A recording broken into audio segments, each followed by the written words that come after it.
जय श्री राम। बंधुओं, आज गुरु संवाद में हम एक बहुत ही महत्वपूर्ण विषय लेके आए हैं,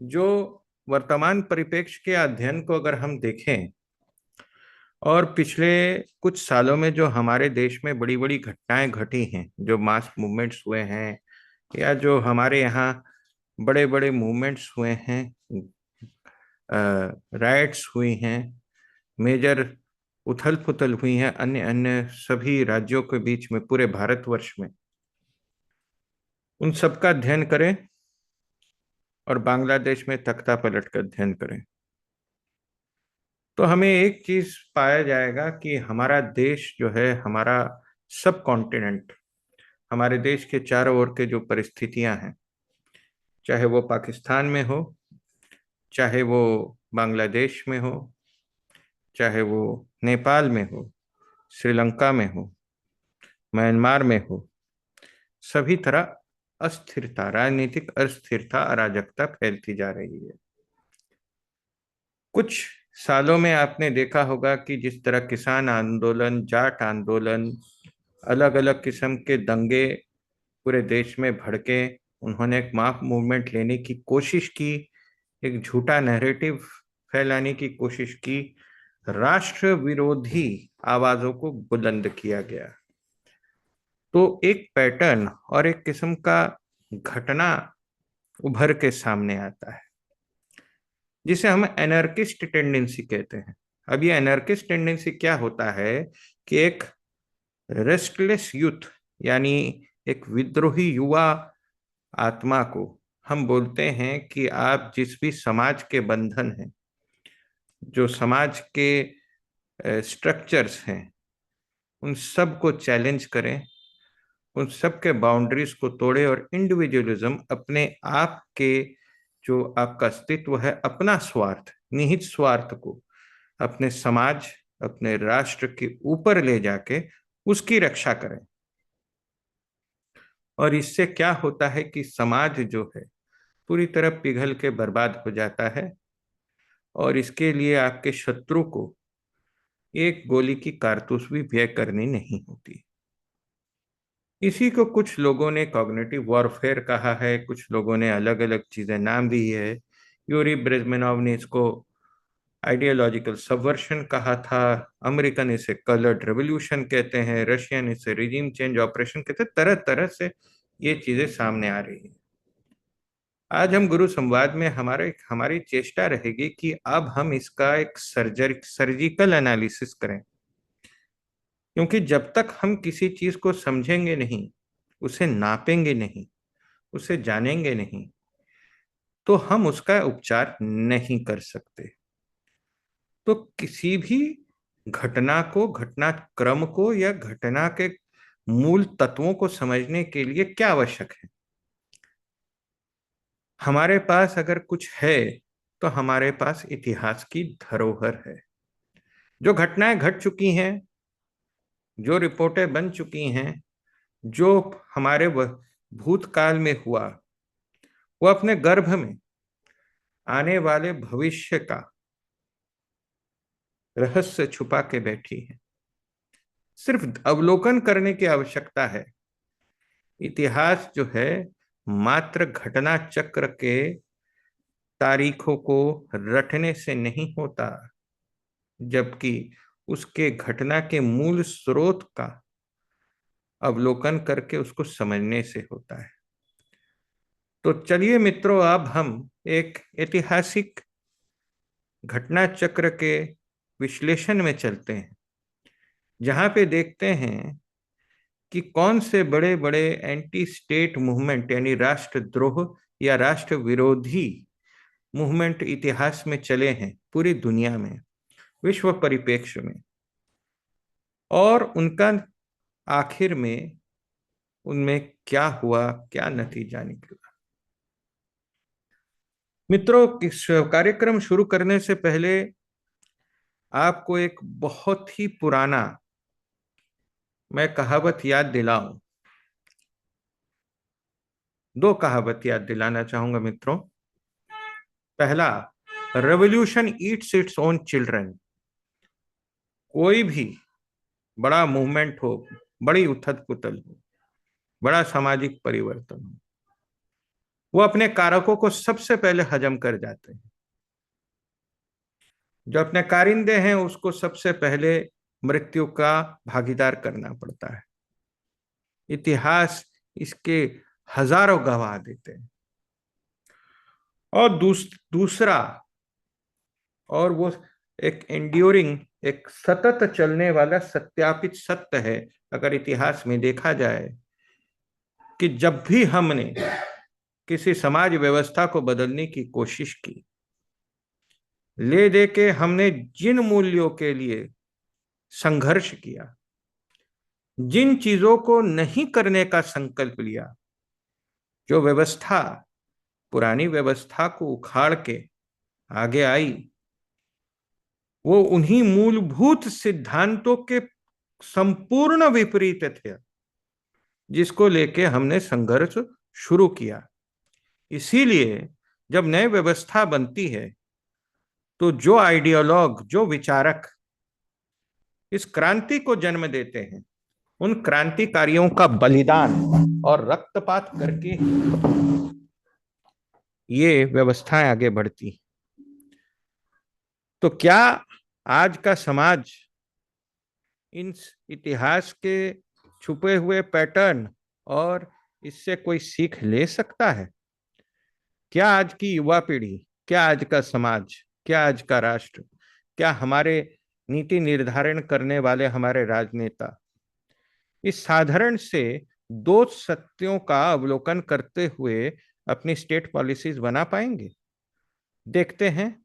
ये तो जो होगा वो तो इतिहास में हमें साक्षी भाव से देखना पड़ेगा। लेकिन आज हमारे इस ऐतिहासिक जर्नी में जब हम शुरू करेंगे तो हम इतिहास के गर्भ में छुपे हुए इस रहस्य का विश्लेषण करने का पुनः प्रयास करेंगे। ये जो पूरा हमारा प्रेजेंटेशन है ये 3 भागों में होगा।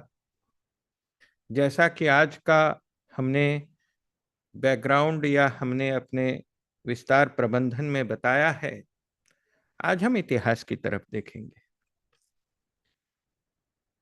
अगले अंक में हम समाज शास्त्र में एंटी स्टेट मूवमेंट को का विश्लेषण करेंगे और उसको समझेंगे कि ये इसका असली रूप क्या है और इनके कारिंदे, इनके कारक क्या होते हैं, कहाँ से जन्म लेता है, किस तरीके से इनका इस्तेमाल किया जाता है।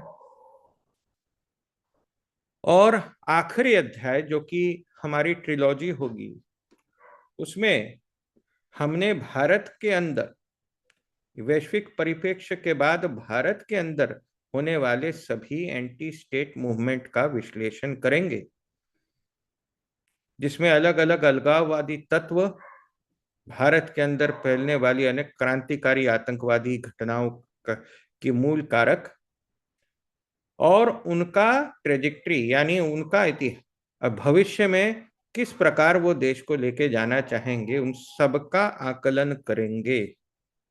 और ये आवश्यक क्यों है? क्योंकि आज जो है हमारी सरकार कहती है सबका साथ, सबका विकास, सबका प्रयास। तो अगर समाज को प्रयास करना है तो दिशा निर्धारण किए बिना कोई प्रयास संभव नहीं है। तो पहले हम समझे तो सही कि प्रयास करना कहाँ है, हमारे शत्रु कौन है, हमारे मित्र कहाँ हैं, समाज जा कहाँ रहा है, दिशा कौन सी देनी है और क्या निर्धारण करना है। तो चलिए और समय व्यर्थ किए बिना विषय वस्तु पे उतरते हैं। तो ये राष्ट्र विरोधी विचारधाराएं क्या है? देखिए, मूलतः 4 भागों में इनको हम विस्तृत कर सकते हैं। पहला है एनार्किज्म। एनार्किज्म क्या कहता है? ना कोई राष्ट्र होगा, ना कोई हमारे ऊपर राज करने वाला कोई सतह होगा, या ना कोई हायरार्कियल स्ट्रक्चर होगा। हॉरिजॉन्टल डेमोक्रेसी की बात की जाती है।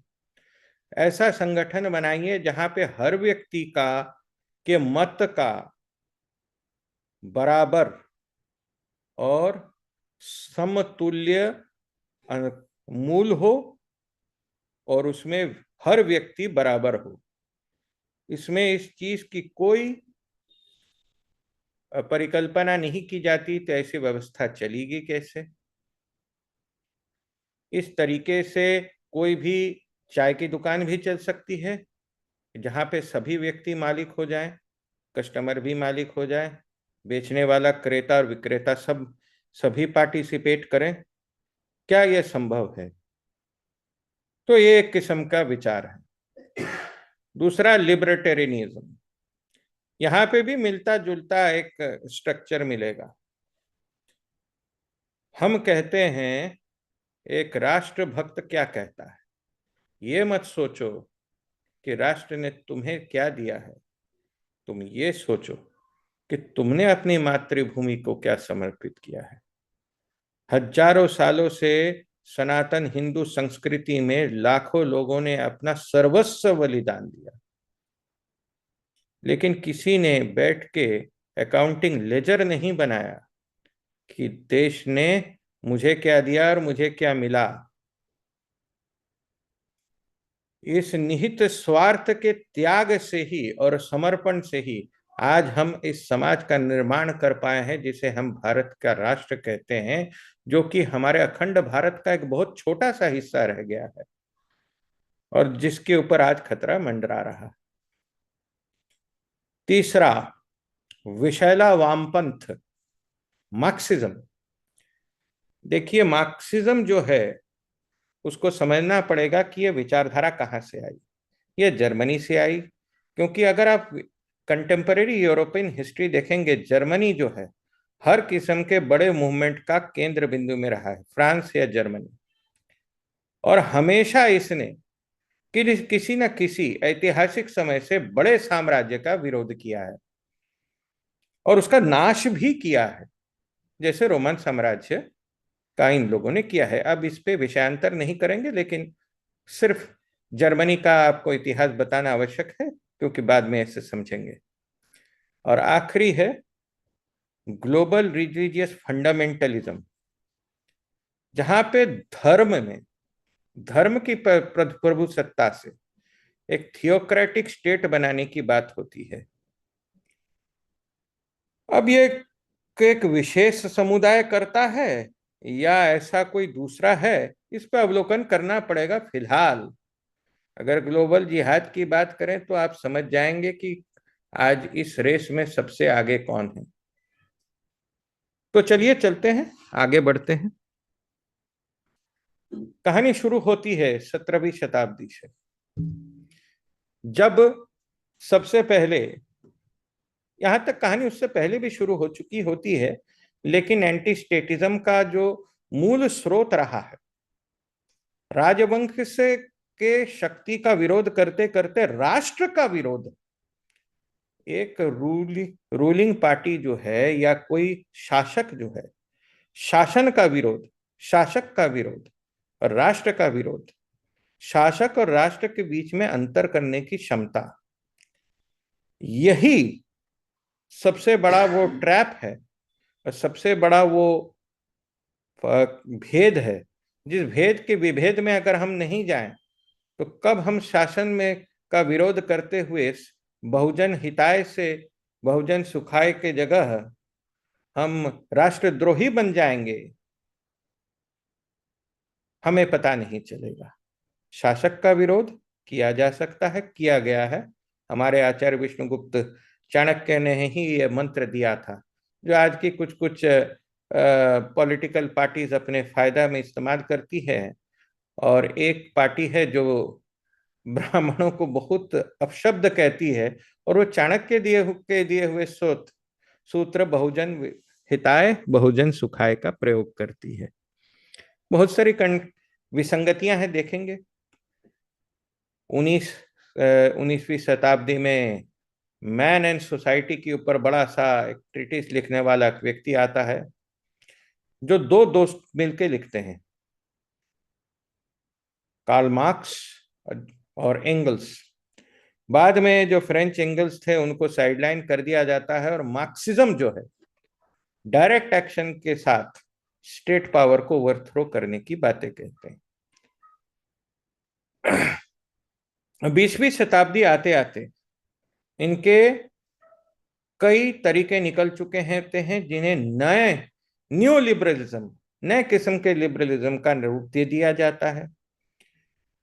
ये सीक्रेट सोसाइटीज होते हैं या कुछ ओपन सोसाइटी का नाम से काम करते हैं, लेकिन इनका काम करने का तरीका सबवर्शन से शुरू होता है और ये किसी भी राष्ट्र को दीमक की तरह चाट जाते हैं। Signing path, orange revolution, Africa के अंदर आप देखें कि अफ्रीका की जो आज दुर्गति है क्यों है, क्योंकि उसके अंदर हमने जो वैश्विक ताकतों ने कभी भी एक ऑर्गेनिक स्टेट या एक ऑर्गेनिक सत्ता को जन्म देने का प्रयास विफल करने में अपनी सारी शक्ति लगाई।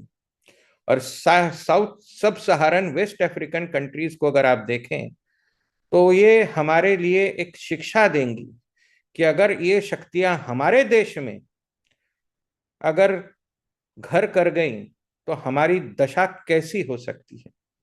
मैं रंग भेद का व्यक्तिगत रूप से बहुत ही बड़ा विरोधी हूं, इसलिए किसी भी जाति, किसी भी मनुष्य के जन्म मात्र से या धर्म मात्र से उसकी ऊंच नीच का मैं सख्त विरोध करता हूं। लेकिन अगर आप आज पूरे अफ्रीका की अवस्था देखें तो आपको समझ में आ जाएगा कि जिस किस्म के रिजिम चेंज ऑपरेशंस हुए हैं, सिर्फ ये अफ्रीका के लिए सत्य नहीं है, पूरा साउथ अमेरिका इसका शिकार रह चुका है। और मुनरो डॉक्ट्रिन को जब आप समझेंगे तो आपको समझ में आएगा कि ये सारे एंटी स्टेट महत्वाकांक्षी बातों के पीछे इस प्रकार की वैश्विक शक्तियों का छलावा है, जिसको समझना हमें आवश्यक है। अब 20वीं शताब्दी, 21वीं शताब्दी में, यानी आज के समाज में न्यू लिबरलिज्म का क्या प्रयोग किया जाता है? वो समाज में दुखी उस तबके को टारगेट करता है जो या तो क्या कहते हैं समाज में दबा हो, कुचला हो, या उसकी प्रत्याशाएं पूरी नहीं हुई, उसकी महत्वाकांक्षाएं अपूर्ण रह गई हो और उसको राष्ट्र से अपने विनिमय में जो सोशल कॉन्ट्रैक्ट कहा जाता है उसकी पूर्ति उसे नहीं मिल रही। इन लोगों का प्रयोग अपने मशीनाइजेशन के थ्रू या अपने सोशल मूवमेंट में किया जाता है। आज कंटेम्पररी मैनिफेस्टेशन क्या है, यानी आज वैश्विक स्तर पे अगर हम देखें, ये राष्ट्र विरोधी मूवमेंट या सामाजिक उथल पुथल कहाँ कहाँ पे आके बैठी है, तो आप देखेंगे कि एक नया कंसेप्ट है ग्लोबलाइजेशन। बहुत सारे हमारे मित्र जो हैं, जो पढ़े लिखे लोग हैं, हमको बताया जाता है ग्लोबलाइजेशन का अर्थ क्या है। भाई कोई बड़ी चीज नहीं है, हम इंटरडिपेंडेंट इकोनॉमी की बात कर रहे हैं, फ्री मार्केट ट्रेड की बात कर रहे हैं। ये बड़े बड़े वर्ड्स हैं, बड़े लिबरल दिखने वाले, बड़े ही साधारण दिखने वाले शब्द हैं, जिससे ये लगता है कि एक ये किसी किस्म का इकोनॉमिक जार्गन होगा जहाँ पे अलग अलग राष्ट्र आपस में बिना टैरिफ के आपस में एक सामान का विनिमय करेंगे और इससे क्या कहते हैं ग्लोबल कोऑपरेशन बढ़ेगा और सभी मानवों का उत्थान होगा। चलिए मान लेते हैं, बड़ा अच्छा लगता है सुन के, लेकिन जब भी हमने अगर थोड़ा गहरे में गए तो पता चलता है कि ऐसा कुछ है नहीं। पूरे दुनिया के सभी राष्ट्रों को नष्ट करके एकमात्र सार्वभौमिक ग्लोबल गवर्नेंस की प्रभुसत्ता की कोशिश की जा रही है, जहां पे पूरी की पूरी इंसानियत एक सत्ता, एक व्यक्ति के नीचे, एक बिलीफ सिस्टम के नीचे आ जाए, जिसे ग्लोबलाइज्ड गवर्नमेंट कहते हैं। और इस प्रोजेक्ट का नाम है NWO, new world order.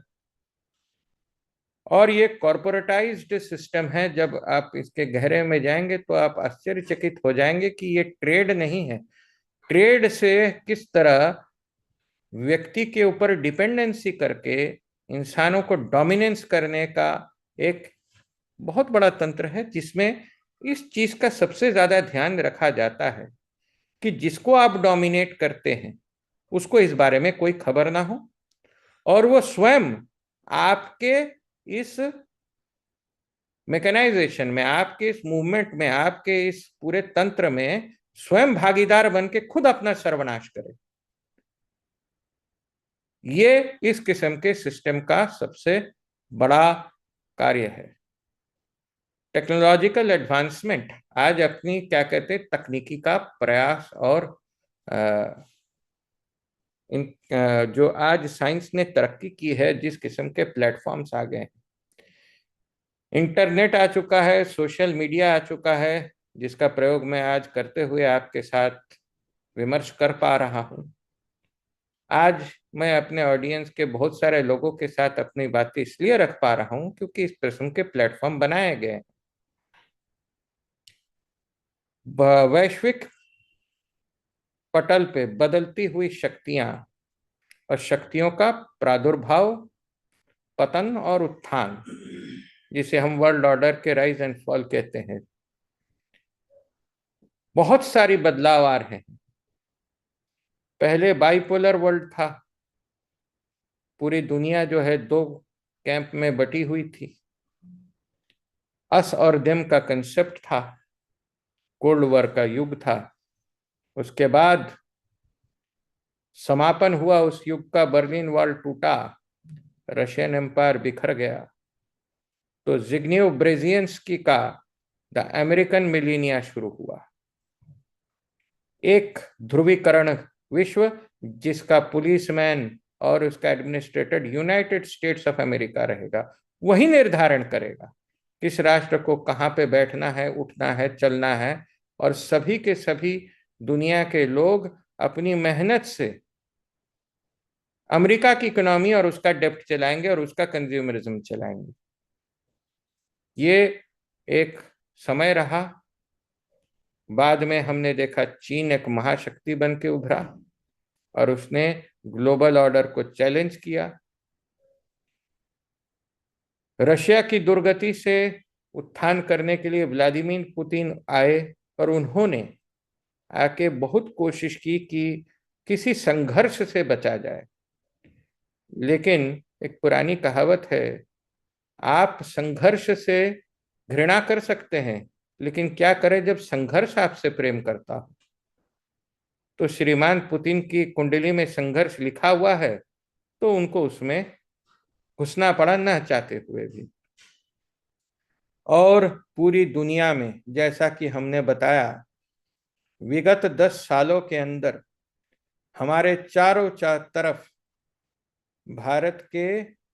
Bharat खंड में, जम्बू द्वीप के दक्षिण में सभी पॉलिटिकल एंटिटीज का पतन हो रहा है, और भारत की परिधि, उसके बॉर्डर्स आज की तारीख में शैटर बेल्ट में परिणत हो चुके हैं, जहां हाईली अनस्टेबल स्टेट रह चुके हैं। अगर हम शैटर बेल्ट थियरी को थोड़ा और समझें तो चाणक्य के रिजिम चेंज ऑपरेशन को समझ लेंगे, जहां कहा जाता है परिधि में अस्थिरता हो तो अस्थिरता का जो स्पर्श है केंद्र की तरफ अपरिहार्य तरीके से बढ़ना शुरू हो जाता है। अब इसका होगा क्या? राष्ट्रद्रोही या राष्ट्र विरोधी जितने भी मूवमेंट आए हैं, चाहे वो अरब स्प्रिंग कह लीजिए, चाहे वो क्या कहते हैं ईरानियन रेवोल्यूशन कह लीजिए, इन सब में होता क्या है, पैटर्न क्या दिखता है हमें? पहला, हम स्टेट यानी उस स्ट्रक्चर को, उस राष्ट्र के बनावट को, उसके उसके आधार को हम चैलेंज करते हैं। इसलिए ये कोई साधारण नारेबाजी नहीं है। जिस किस्म के आप देखते हैं प्लेकार्ड है और बहुत सारे लोग आ जा रहे हैं, इकट्ठे हो रहे हैं, या किसी का नारा लगा रहे हैं कि तुम रिजाइन करो, ये करो, वो करो, वो मात्र एक एक व्यक्ति या एक पॉलिटिकल पार्टी या एक किसी विचारधारा के साथ खिलवाड़ नहीं हो रहा है।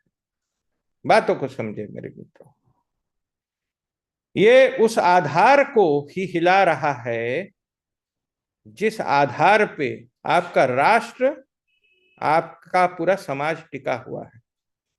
यानी जो प्लेकार्ड पकड़े लोग आपको सड़क पे दिखाई देंगे, चाहे वो श्रीलंका में दिख गए या ये पागल स्टूडेंट आपको बांग्लादेश में दिखे, वो कर क्या रहे हैं?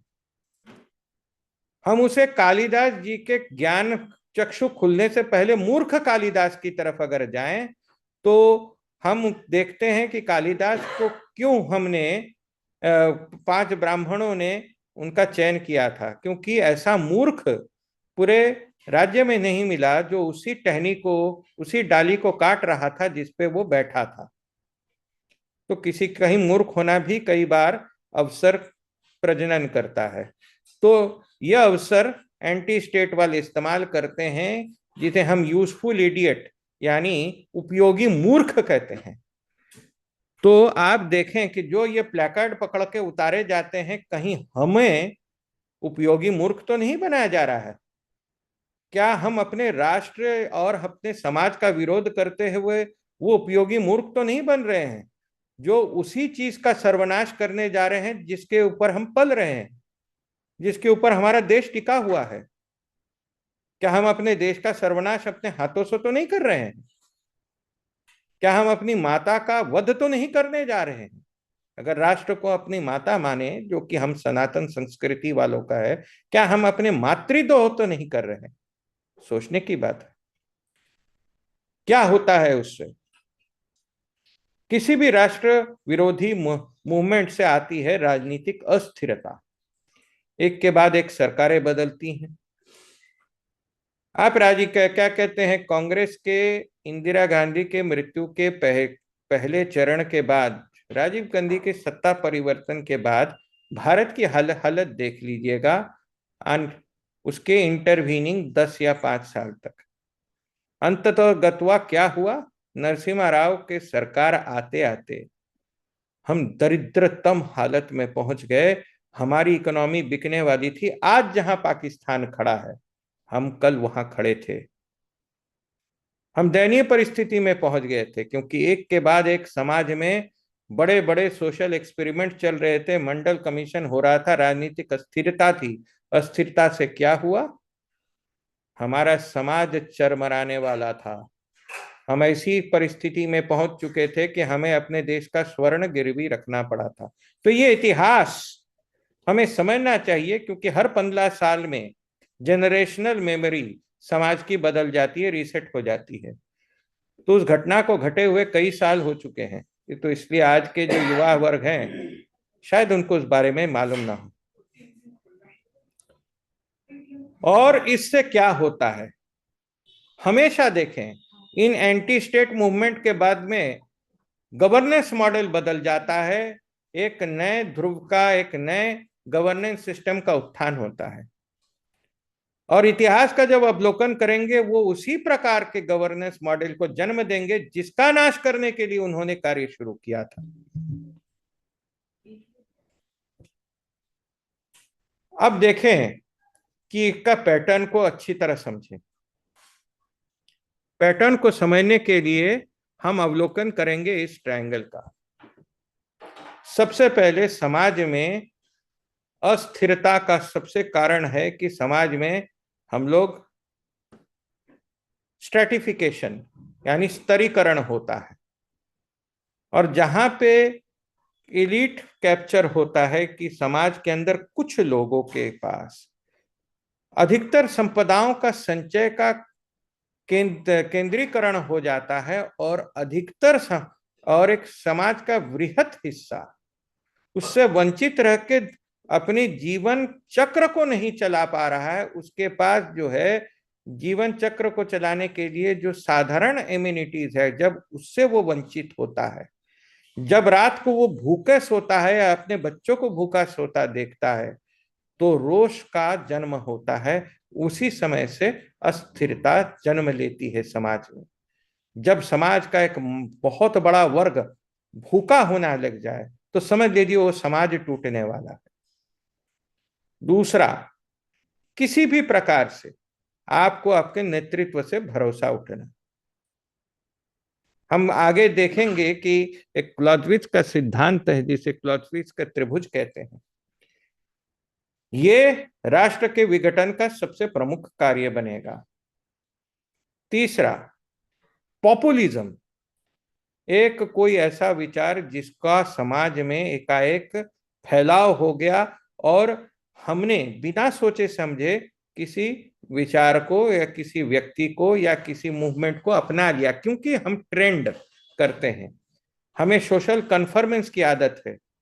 जो सभी कहते हैं उसको सत्य मानते हैं, हम उसे अपनी मानसिक पटल पे देखते नहीं हैं। ऐसे कई लोग हैं जो शांत रहते हैं, उसका विरोध नहीं करते, तो हम मान लेते हैं कि जो बोल रहे हैं वो सत्य ही बोल रहे होंगे, ये तो कोई विरोध में बोल नहीं रहा, तो उसे हम ध्रुवित सत्य मान के उसके पीछे चल देते हैं। उसके बाद दुनिया में जब भी कहीं पे गवर्नेंस हुआ है, राष्ट्र का स्ट्रक्चर हुआ है, एक फ्रेमवर्क है जहां पे समाज कार्य कर रहा है, क्योंकि अब हम क्या कहते हैं, जंगलों और गुफाओं में नहीं रहते। एक आधुनिक समाज बहुत ही एक कॉम्प्लिकेटेड सिस्टम है जिसके अंदर बहुत सारे ताने बाने हैं, तंत्र हैं जिनका चलना आवश्यक है। एक हर व्यक्ति दूसरे व्यक्ति के ऊपर निर्भर है और एक पूरे तंत्र के ऊपर निर्भर है, जिसे हम डिपेंडेंसीज कहते हैं। जब हम उसको चैलेंज करने लगते हैं तो पूरा समाज बिखरने लगता है, और इन सबसे सबसे खतरनाक परिस्थिति होती है जिसका प्रजन्म होता है, जिसे हम कहते हैं राजनीतिक अस्थिरता। तो हम लोग क्या क्या करते हैं और इस अस्थिरता से बचने का तरीका क्या है? किसी भी राष्ट्र के पास कम से कम 4 रामबाण हैं या 4 कैप्सूल हैं इस बीमारी के इलाज को, इस बीमारी को घटने से पहले। पहला, ऐसे गवर्नेंस का प्रयोग करें जहां पे हर व्यक्ति को एहसास हो कि वो भी इस राष्ट्र का हिस्सा है, उसका भी योगदान है, जिसे हम कहते हैं इंक्लूसिव गवर्नेंस या पार्टिसिपेटिव गवर्नेंस। अब इसका मतलब ये नहीं है कि पूरे के पूरे समाज को प्राइम मिनिस्टर ऑफिस में बैठा दिया जाए, ये संभव नहीं हो सकता, किसी भी देश में संभव नहीं, किसी भी समाज में संभव नहीं। लेकिन हम कम से कम इस चीज से संतोष करें कि हमारी भी सुनी जाती है, हमारा दुख को भी कोई देखने समझने सुनने वाला है। मेरे दुख का निवारण हो सकता है अगर इसका भरोसा हर व्यक्ति को हो जाए, और अंत्योदय में हो, जो कतार में खड़ा आखिरी व्यक्ति है, अगर इसका इसका विषय उसको मालूम हो, तो इस प्रकार की मूवमेंट जन्म नहीं लेती। दूसरा, इनइक्वालिटी, सारे शक्ति का, सारे संपदाओं का ध्रुवीकरण कुछ सीमित व्यक्तियों के पास। अगर किसी के पास धन है और किसी के पास बहुत ज्यादा धन है तो उसमें कोई बुराई नहीं है। हमें यह देखना है कि जो बाकी समाज है क्या उसके पास अपनी जीवन यापन के लिए पर्याप्त है या नहीं है।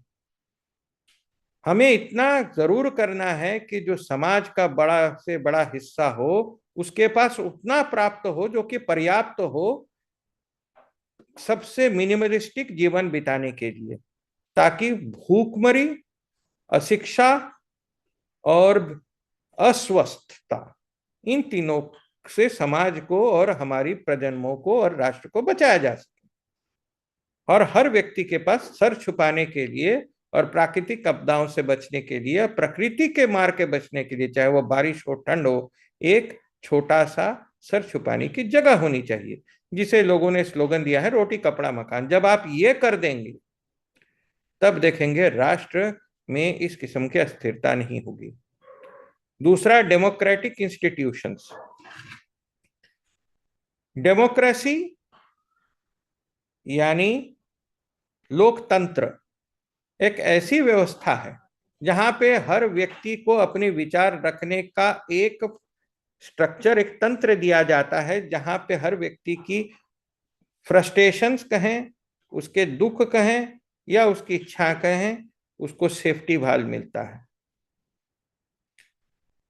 दूसरा, अगर आपको किसी समाज के व्यवस्था से कोई मत विनिमय है या आपका मत जो है उससे विपरीत में है, तो आपके पास उस मत का अपना प्रकट करने का और अपनी बातें मनवाने का कोई तंत्र होना चाहिए।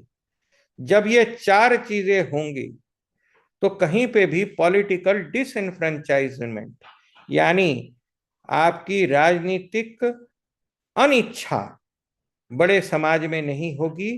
किसी भी समाज के प्रवर्तक और उसके संचालक के खिलाफ जनता इकट्ठी नहीं होगी और राष्ट्रद्रोही संगठनें कार्य नहीं कर पाएंगी। अब आज की तारीख में इतिहास के जर्नी शुरू करने से पहले सबसे बड़ा महत्व क्या है इस एंटी स्टेट डिस्कोर्स का? ये एक बहुत ही कॉम्प्लेक्स, बहुत ही तानों बानों से घिरा हुआ, बहुत ही जटिल और बहुत ही मल्टी लेयर्ड फिनोमिना है। इसकी एक बहुत पुराना इतिहास है और इसी इतिहास के गर्भ से महायुद्धों का जन्म हुआ। इस महायुद्ध में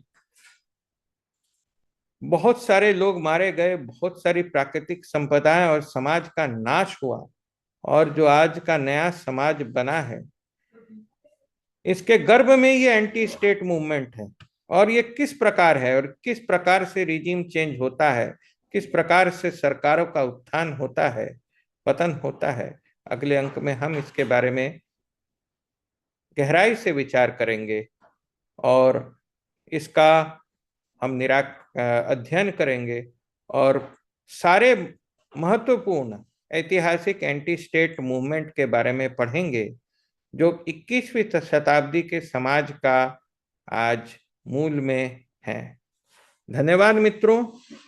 पहला अंक समाप्त होते ही हम दूसरे अंक पे जाएंगे। हमारे साथ बने रहिएगा। आपका आशीर्वाद और आपका सहायता से ही हम इस इतिहास के ताने बाने और गुच्छों को सहज कर पाएंगे और एक साझा समझदारी की तरफ बढ़ेंगे, जिससे हम एक अपने आने वाले प्रजन्मों के लिए एक सुरक्षित समाज का निर्माण कर सकते हैं। धन्यवाद।